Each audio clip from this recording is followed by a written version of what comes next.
नमस्कार दोस्तों, मैं दीपक शर्मा अंग्रेश आपका स्वागत करता हूं द लीगल चैम्बर में। अब दोस्तों, आज की इस वीडियो के अंदर हम साल 2023 की एक बड़ी महत्वपूर्ण जजमेंट आप लोगों के लिए लेकर आए हैं। अब दोस्तों, सबसे पहले मैं आपको क्लियर कर दूं कि बेसिक क्वेश्चन एक लोगों का जो लगातार मुझसे पूछा जाता है कि सर, हमारी एक पैतृक संपत्ति है, हमारी एक जॉइंट फैमिली प्रॉपर्टी है जिसका आज तक विभाजन नहीं हुआ, यानी कि उसका आज तक पार्टीशन नहीं हुआ।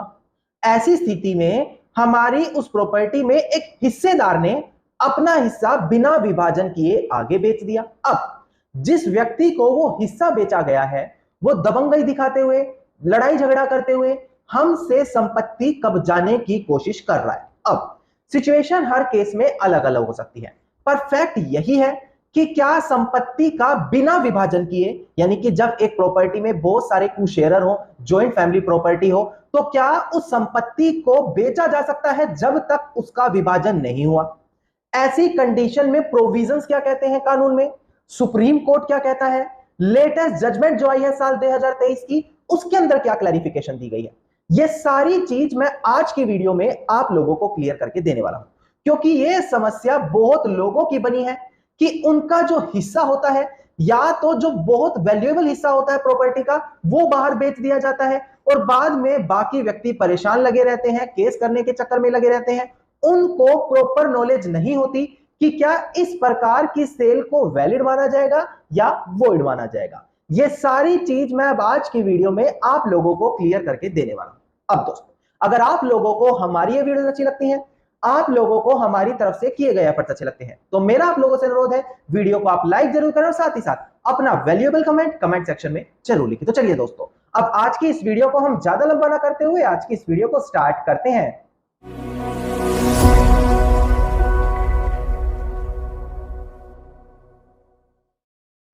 अब देखिए दोस्तों, सबसे पहले वीडियो की स्टार्टिंग में आप लोगों को एक इंपॉर्टेंट पॉइंट क्लियर कर दिया जाए। अगर आप लोगों की कोई भी लीगल समस्या है, आप लोग हमारे थ्रू पर्सनली कंसल्टेशन यानी कि लीगल एडवाइस लेना चाहते हैं, तो डिस्क्रिप्शन में आप लोगों को एक नंबर दिया है, उस नंबर पर आप कॉल करके अपनी कॉल बुक कराते हुए डायरेक्टली हमारे थ्रू कंसल्टेशन कर सकते हैं। अब दोस्तों, हम बढ़ते हैं अपनी आज की वीडियो की ओर। देखिए, यह जो पॉइंट है कि क्या बिना विभाजन किए संपत्ति को आगे बेचा जा सकता है, यानी कि एक जो शेयरर है वो केवल अपना हिस्सा बिना पार्टीशन किए अपनी मर्जी से आगे बेच सकता है।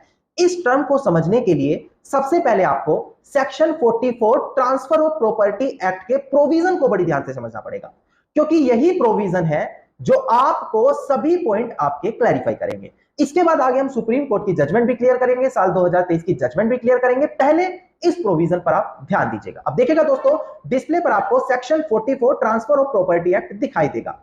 देखिएगा दोस्तों, यह कहता है ट्रांसफर बाय वन को ओनर, यानी कि अगर केवल एक सह हिस्सेदार, सह मालिक संपत्ति को क्या ट्रांसफर कर सकता है। अब देखिए इसमें क्या लिखा है, वेयर वन और two more owner of immovable property, यानी कि जब एक संपत्ति के अंदर दो या दो से ज्यादा को ओनर है, सह हिस्सेदार है, जो लीगली कंपिटेंट है, यानी कि लीगली हकदार है किस चीज के लिए, in behalf transfer of his share, यानी कि वो अपने पर्टिकुलर हिस्से को बेचने के लिए लीगली कंपिटेंट माने जाते हैं, और एनी इंटरेस्ट देयरिन, यानी कि जो उस पर्टिकुलर हिस्से के अंदर उनको ओनर का इंटरेस्ट बनता है, उनका शेयर बनता है, वो उनको ट्रांसफर करने के लिए लीगली कंपिटेंट माने जाते हैं। अब देखिएगा, द ट्रांसफर, यानी कि जो उसका खरीदार होगा उसको ट्रांसफर ही कहेंगे। The transferee acquire as such interest as so far as necessary to effect the transfer right to joint possession and other common part of enjoyment of property to enforce a partition of the same, यानी कि जो संपत्ति को खरीद रहा है उसको भी वही सेम शेयर और इंटरेस्ट उस प्रॉपर्टी में मिल जाएगा जो उसके को ओनर का था, जिससे उसने ये संपत्ति खरीदी है। पर इस तरीके के अधिकार को स्थापित करने के लिए, उस प्रॉपर्टी के शेयर को एंजॉय करने के लिए, उस पर पोजेशन जमाने के लिए पहले पार्टीशन होना उस प्रॉपर्टी का अनिवार्य होगा दोस्तों। अब इसकी लाल लाइन देखिएगा, where the transfer of share of a dwelling house, dwelling house वो होता है जहां पर लोग एक साथ रहते हैं, यानी कि अगर किसी घर का एक हिस्सा ट्रांसफर किया गया है जो एक अनडिवाइडेड फैमिली की पार्ट का हिस्सा है, तो किसको दिया गया, ध्यान देने वाली बात है, किसको बेचा गया है, जो एक फैमिली मेंबर नहीं है। तो ऐसी कंडीशन में यह प्रोविजन उसको यह अधिकार नहीं देगा कि वो आकर वहां पर ज्वाइंट पोजेशन कर सके या उस प्रॉपर्टी को ज्वाइंटली यूज कर सके। सरल भाषा में दोस्तों पूरे में प्रोविजन का निस्तार बताऊं, एक को ओनर, एक को शेयरर बिना बंटवारा किए अपना शेयर बेच सकता है, पहली चीज। दूसरी चीज, शेयर बेचने की बात की गई है, उदाहरण से समझिएगा, पॉइंट सारे क्लियर हो जाएंगे। मान लेते हैं एक प्रॉपर्टी में 4 को ओनर है, टोटल प्रॉपर्टी केवल 100 गज है, तो एक को ओनर के फेवर में 20 गज जमीन आएगी। अब वो किसी भी पार्टी को 20 गज जमीन बेच सकता है, पर स्पेसिफिक लैंड नहीं दे सकता कि मैंने 20 गज फ्रंट का दे दिया, 20 गज बैक का दे दिया, 20 गज लेफ्ट राइट साइड का दे दिया। जी नहीं, 20 गज देने का अधिकार रखता है, अपना 1/4 देने का अधिकार रखता है, पर कौन सा हिस्सा front back left side front ऊपर फ्लोर पे, ये वो नहीं डिसाइड कर सकता। ये डिसाइड कैसे होगा, जब उस संपत्ति का खरीदार उस हिस्से को खरीद लेगा और वो पार्टीशन की मांग करेगा। ऐसी कंडीशन में जब पार्टीशन होगा तभी तय होगा कि जो 20 गज हिस्सा उन्होंने खरीदा है वो कौन सा शेयर उनको मिलेगा, चाहे वो फ्रंट का हो, बैक का हो, कहीं का भी हो, पर पर्टिकुलर शेयर किस हिस्से का है यह कहकर संपत्ति को नहीं बेचा जा सकता, अपने शेयर को नहीं बेचा जा सकता। यह पूरा प्रोविजन मैंने आपको यहां से क्लियर कर दिया। अब दोस्तों यहां से कुछ ऑनरेबल सुप्रीम कोर्ट की जजमेंट मैं आपको क्लियर करूं, बड़ी ध्यान से समझनी है, ये इसकी कुछ महत्वपूर्ण जजमेंट है, यहां से आपको ये टर्म और बेहतर तरीके से क्लियर होगा। अब देखिएगा दोस्तों डिस्प्ले पर जो हमारी पहली जजमेंट आती है उसका नाम है Ramdas versus Sitabai and others, AIR 2009 SC 2735। इसके अंदर जो इसका पैरा 7 है या क्लोज 17 है उसके अंदर ये पॉइंट साफ तरीके से निर्धारित किया गया है जो मैं डिस्प्ले पर आपको दिखाकर समझा रहा हूं। ध्यान दीजिएगा दोस्तों, यहां पर लिखा गया है there could be no dispute, यानी कि इस चीज को लेकर कोई भी लड़ाई झगड़ा नहीं होना चाहिए कि ये फैक्ट है कि अनडिवाइडेड शेयर कोश ओनर जो है, को शेयरर जो है अपना अनडिवाइडेड हिस्सा सेल कर सकता है, इसका कोई भी डिस्प्यूट लड़ाई झगड़ा नहीं होना चाहिए। बट किंतु possession can not be handed over to the vendee unless the property is partition by metes and bound, किंतु जो संपत्ति का खरीदार है उसको उस शेयर का, उस संपत्ति का कब्जा तब तक नहीं दिया जा सकता जब तक प्रॉपर्टी पर प्रॉपर तरीके से पार्टीशन ना हो जाए, चाहे वो कोर्ट के थ्रू हो, म्यूचुअल सेटलमेंट के थ्रू हो, कोर्ट की डिग्री के थ्रू हो, ये चीज वो उनकी आपस सेटलमेंट है। पर सीधी सी बात यह है कि शेयर जो किसी को ओनर का बनता है वो उसको जरूर बेच सकता है, इसको कानूनी रूप से वॉइड नहीं कहा जाएगा, पर कोई स्पेसिफिक शेयर नहीं बेच सकता, जो मैंने थोड़ी देर पहले क्लियर किया था। और अगर कोई आउटसाइडर आकर उस पर पोजेशन जमाना चाहता है तो पहले प्रॉपर तरीके से पार्टीशन करना पड़ेगा यहां पर, उसके बाद ही ऐसा कुछ करना संभव होगा दोस्तों। इसके बाद दोस्तों जो हमारी दूसरी जजमेंट आती है ये भी आप डिस्प्ले पर देखकर ध्यान से समझिएगा। देखिएगा जजमेंट का नाम है Suresh Babu Patil versus state of Maharashtra and other, MANU MH 2560 2016। यहां पर बड़ी महत्वपूर्ण जजमेंट है बॉम्बे हाई कोर्ट की, बड़ी ध्यान से समझिएगा। क्या लिखा है, without their being any physical formal partition of undivided landed property, यानी कि जब तक जो अनडिवाइडेड प्रॉपर्टी है उसका फिजिकल पार्टीशन ना हो जाए, एक होता है कागजी तौर पर, एक होता है फिजिकल प्रॉपर्टी पर जिसे चार दीवारी वगैरह कर लेते हैं। A co-sharer cannot put a vendee into possession, यानी कि जो को शेयरर है अपना हिस्सा बेच रहा है वो उस खरीदार को कब्जे में लाकर नहीं बैठा सकता, आल्दो किंतु सच को शेयरर, उस को शेयरर के पास यह अधिकार जरूर होगा कि वो अपने राइट्स को ट्रांसफर कर सकता है उस अनडिवाइडेड प्रॉपर्टी के अंदर से दोस्तों। इसके बाद दोस्तों आपको एक और बड़ी महत्वपूर्ण जजमेंट क्लियर कर दूं जहां पर यही बात की गई है कि एक को ओनर, एक को शेयरर हिस्सा जरूर बेच सकता है पर स्पेसिफिक हिस्सा नहीं दे सकता कि मैं 200 गज का मालिक हूं, पूरी प्रॉपर्टी 1000 गज है तो मैं फ्रंट का 200 बेच देता हूं, या जो रोड साइड लगती जमीन है उसका 200 बेच देता हूं। जी नहीं, वो स्पेसिफिक पोर्शन बेचने का उसको अधिकार नहीं है जब तक पार्टीशन में ये चीज तय नहीं हो जाती। डिस्प्ले पर देखिएगा जजमेंट आपको क्लियर हो जाएगा। देखिएगा दोस्तों जजमेंट का नाम है यहां पर परमल Singh versus Ghanshyam and others, AIR 2019 MP 131। यहां पर honourable Madhya Pradesh high court की जजमेंट है ग्वालियर बेंच की दोस्तों। यहां पर ध्यान दीजिएगा, it is well established principle of law, यानी कि ये साफ तरीका कानून में लिखा है कि unless and until the property is partition, कि जब तक संपत्ति का बंटवारा नहीं हो जाता, a co-sharer can only sell the extent of his share, कि जो को शेयरर है, सह हिस्सेदार है, वो केवल और केवल जितना उसका हिस्सा बनता है उससे ज्यादा भी नहीं बेच सकता वरना वो इलीगल हो जाएगा। तो जो उसका हिस्सा बनता है केवल उतना ही बेच सकता है, but can not sell any specific portion of the land, पर कोई स्पेसिफिक हिस्सा बताते हुए कि ये मेरा है वो चीज वो नहीं बेच सकता। ये चीज इस रेलिवेंट जजमेंट में साफ तरीके से निर्धारित कर दी थी दोस्तों।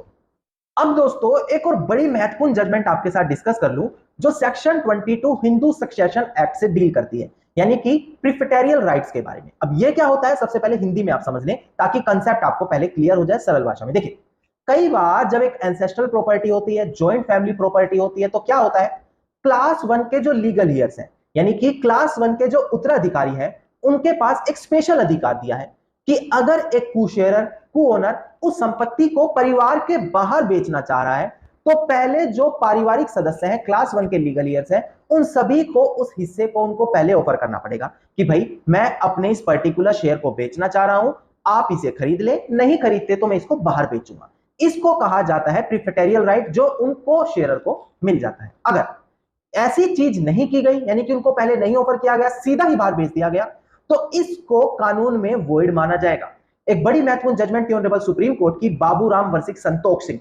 अगर आप मेरे चैनल से रेगुलरली जुड़े हैं तो वहां पर मैंने जजमेंट आपको क्लियर की थी, जहां पर इसी प्रकार की प्रॉपर्टी थी एंसेस्ट्रल, जहां पर पहले परिवार वाले को ऑफर नहीं किया, सीधा बाहर बेच दिया। उन्होंने अपने सेक्शन 22 प्रिफेटेरियल राइट्स का हवाला देते हुए उस सेल को वॉइड ठहरा दिया और उस प्रॉपर्टी को खुद खरीद लिया। अब दोस्तों, इससे रिलेटेड ही एक रेलिवेंट जजमेंट है, डिस्प्ले पर ध्यान दीजिएगा, ये हमारी आखिरी जजमेंट है। इसके बाद साल 2023 की जजमेंट क्लियर करूंगा, फिर आज की वीडियो हम एंड करेंगे। दोस्तों ध्यान दीजिएगा, दोस्तों डिस्प्ले पर जजमेंट का नाम था हमारा Nagammal and other versus Najammal and others, 1970 की ये जजमेंट है। यहां पर देखिए क्या लिखा गया था, in the foregoing decision it is follow that, यहां से ध्यान दीजिएगा, right of a person to transfer his interest in inherited along with other class heir is subject to preferential right of his co-heir to take the transfer। यानी कि अगर एक को-हियर ने, अगर एक हमवारिस ने एक प्रॉपर्टी को इनहेरिटेड किया है और उसके साथ साथ जो अदर क्लास 1 के हियर थे उनके पास भी ये प्रिफेटेरियल राइट आ गया। कौन सा राइट आ गया कि अगर कोई प्रॉपर्टी अपना हिस्सा कोई बेचना चाहेगा परिवार के बाहर, तो पहले परिवार के सदस्यों को ऑफर करना पड़ेगा। यहां से देखिएगा, that any transfer in derogation of that right, यानी कि अगर कोई ऐसी ट्रांसफर की गई है जहां पर इस प्रकार के राइट को नहीं पास किया गया, नहीं माना गया, तो वो वॉइडेबल हो जाएगी ट्रांसफर, यानी कि उसको कैंसिल भी किया जा सकता है at the instance of co-heir who are denied their preferential right। यानी कि ऐसी कंडीशन में जो सेल को किया गया है उसको वॉइड भी माना जा सकता है। कब होगा, जब एक लैंड इनहेरिटेड की जा रही है, क्लास 1 के जितने भी लीगल ईयर्स हैं सभी का प्रिफेटेरियल राइट आ गया। अगर उस प्रॉपर्टी को कोई बाहर बेचना चाहेगा, पहले उसे परिवार के सदस्यों को ऑफर करना पड़ेगा। क्लियर हुई आपको ये point? Section 22 Hindu succession act इस प्रोविजन के बारे में बात करता है, ये भी आप ध्यान रखिएगा दोस्तों। अब दोस्तों यहां से आपको मैंने प्रोविजन और लैंडमार्क जजमेंट्स आपको क्लियर कर दी ताकि पूरा का पूरा टॉपिक आपको समझ में आ जाए कि आखिरकार ऐसी सिचुएशन में होता क्या है। अब साल 2023 की मैं जजमेंट आपके साथ डिस्कस कर लूं। डिस्प्ले पर सबसे पहले आप केस टाइटल देखिएगा, इसके बाद केस के फैक्ट्स और बैकग्राउंड आपको क्लियर करूंगा, इसके बाद आखिर में जजमेंट डिस्कस की जाएगी। ध्यान दीजिएगा दोस्तों, डिस्प्ले पर जजमेंट का नाम है श्री विनायक सन ऑफ महादेव मेत्रानी, जो प्रेजेंट केस के अंदर पिटिशनर है, वर्सेस श्रीमती गाडीगेवा @नीलवा एंड अदर्स। यहां पर इसका रिट पिटिशन नंबर है 1060 ऑफ 32 ऑफ 2022 और डेट ऑफ जजमेंट है 3 अगस्त साल 2023, यानी कि इसी मंथ की जजमेंट रिसर्च करके आप लोगों के लिए मैं लेकर आया। अब दोस्तों यहां से केस के फैक्ट्स और बैकग्राउंड आपको समझने होंगे, मात्र 2 मिनट और लगेंगे, आपको फिर वीडियो क्लियर हो जाएगी। अब देखिए दोस्तों, प्रेजेंट केस के अंदर एक सूट फॉर पार्टीशन फाइल किया गया है जिसके अंदर सेपरेट पोजेशन की डिमांड की गई। नाउ जब ये पार्टीशन सूट डाला गया तो डिफेंडेंट ने क्लेम किया कि ये सूट तो मेंटेनेबल ही नहीं होना चाहिए। क्यों? क्योंकि सभी की सभी प्रॉपर्टी इसमें इंक्लूड नहीं की गई, तो ऐसी कंडीशन में पार्शियल पार्टीशन अलाउड नहीं होना चाहिए। अब प्रेजेंट केस में क्या हुआ, जो प्लेंटिफ था उसने एक अमेंडमेंट फाइल की कि जितनी प्रॉपर्टी बच जाती है मैं वो ऐड कर देता हूं, मुझे कोई दिक्कत नहीं है, आप हमारी अमेंडमेंट को अलाउड करें। 3/9/2022 जब सिविल कोर्ट ने उनकी इस अमेंडमेंट को अलाउड कर दिया और ये कहा कि चलिए जितनी भी आपकी प्रॉपर्टी थी आपने पार्टीशन में मेंशन नहीं की थी उनको भी इंक्लूड करें और उनका भी बंटवारा किया जाएगा। अब दोस्तों इसी बीच जब बाकी प्रॉपर्टीज को ऐड किया गया तो उसमें से किसी एक शेयरर ने अपना हिस्सा ऑलरेडी आगे बेच दिया था। अब इस चीज को देखते हुए कि भाई मुझे भी इसके अंदर पार्टी बनाया गया है, रीजन क्या है पार्टी बनाने का, क्योंकि मैंने तो प्रॉपर्टी खरीद ली है, तो ऐसी कंडीशन में मुझे पार्टी बनाया गया है, जो चीज एक्सेप्टेबल नहीं होगी उसको पार्टीशन सूट में नहीं डालना चाहिए। क्यों? क्योंकि ये हिस्सा ऑलरेडी मैं खरीद चुका हूं ना। दोस्तों इस चीज के लिए उसने एक रिट पिटीशन दाखिल किया ऑनरेबल हाई कोर्ट के सामने कि जब रिमेनिंग प्रॉपर्टीज ऐड की गई हैं अमेंडमेंट के तौर पर, तो जो प्रॉपर्टी का शेयर मुझे बेचा गया उसे भी ऐड किया गया, जबकि उस प्रॉपर्टी को तो मैं ऑलरेडी खरीद चुका हूं, ये चीज एक्सेप्टेबल नहीं होनी चाहिए। अब देखिएगा ऑनरेबल हाई कोर्ट ने कितनी बड़ी महत्वपूर्ण चीज कही है। यहां पर डिस्प्ले पर आपको दिखा दूं ताकि आपको पॉइंट क्लियर हो जाए। दोस्तों ध्यान दीजिएगा डिस्प्ले पर। यहां पर ऑनरेबल हाई कोर्ट ने कहा कि जब सूट फॉर पार्टीशन और सेपरेट पोजेशन डाला गया है और जो रिट पिटीशन डालने वाला व्यक्ति है ये वही व्यक्ति है जिसने अनडिवाइडेड प्रॉपर्टी का शेयर खरीद लिया था, तो उसका कोई भी स्टैंड नहीं होगा इस पार्टीशन सूट में, यानी कि उसकी कोई भी लीगल पोजीशन नहीं है इस पार्टीशन सूट में। तो पिटिशनर क्या है, वो एक स्ट्रेंजर परचेजर है, यानी कि बाहरी व्यक्ति जिसने प्रॉपर्टी को खरीद लिया है, तो उसका प्रॉपर्टी का जो ये सूट चल रहा है बंटवारे का, इसकी प्रीलिमिनरी डिग्री से कोई भी लेना देना नहीं माना जाएगा।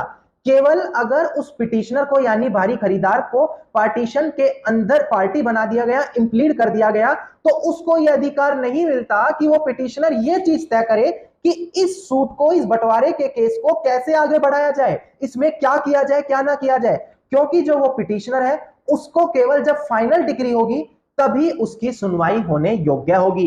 यानी कि जब फाइनल डिग्री होगी, जब वो ये चीज क्लेम करेगा कि ये प्रॉपर्टी का राइट मुझे मिलना चाहिए क्योंकि ऑलरेडी इसको बेचा जा चुका है, मैंने इसको खरीद लिया है, तो फाइनल डिग्री के दौरान ही वो इस चीज के लिए स्टैंड ले सकता है। किंतु केवल इंप्लीड हो जाने से, इंप्लीड का मतलब होता है उसको पार्टी बना लेना या फिर केस का एक पार्ट बना लेना, इंप्लीड कर लेने से उसको यह अधिकार नहीं मिलता कि वो कोर्ट को यह डिक्टेट करे कि किस प्रकार से इस केस को आगे डील किया जाए, और यह चीज कहते हुए उसकी रिट को डिसमिस कर दिया गया।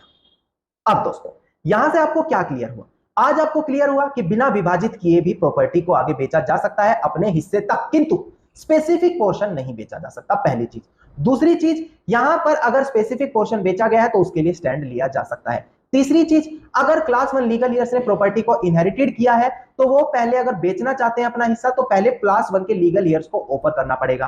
तीसरी चीज, अगर कोई बंटवारे का सूट चल रहा है और कोई आउटसाइडर परचेजर है, वो अपने आप को उसके अंदर अगर इंप्लीड हो गया है तो कोर्ट के सामने कोई लोकल स्टैंडाई उसकी नहीं होगी। ये सारी चीज में मैंने रेलिवेंट जजमेंट और प्रोविजन के साथ आपको क्लियर कर दी है। दोस्तों धन्यवाद। दोस्तों उम्मीद करता हूं वीडियो के अंदर दी गई इंफॉर्मेटिव जानकारी आप सभी लोगों के लिए बेहद ज्यादा लाभदायक साबित होगी। अगर वीडियो के अंदर अगर मिली गई जानकारी आपको थोड़ी बहुत भी अच्छी लगी तो प्लीज वीडियो को लाइक करें, अपना वैल्यूएबल कमेंट सेक्शन में जरूर लिखें और वीडियो भी ज्यादा से ज्यादा लोगों तक शेयर करें। अगर आप इसी प्रकार के इंफॉर्मेटिव वीडियोस रोजाना पाना चाहते हैं, चैनल को जरूर सब्सक्राइब करें, नोटिफिकेशन बेल आइकन जरूर दबाएं, और अगर आप पर्सनली कंसल्टेशन हमारे थ्रू करना चाहते हैं तो डिस्क्रिप्शन में आप लोगों को नंबर दिया है, उस नंबर पर आप कॉल करके अपनी कॉल बुक कराकर भी डायरेक्टली हमारे थ्रू कंसल्टेशन कर सकते हैं।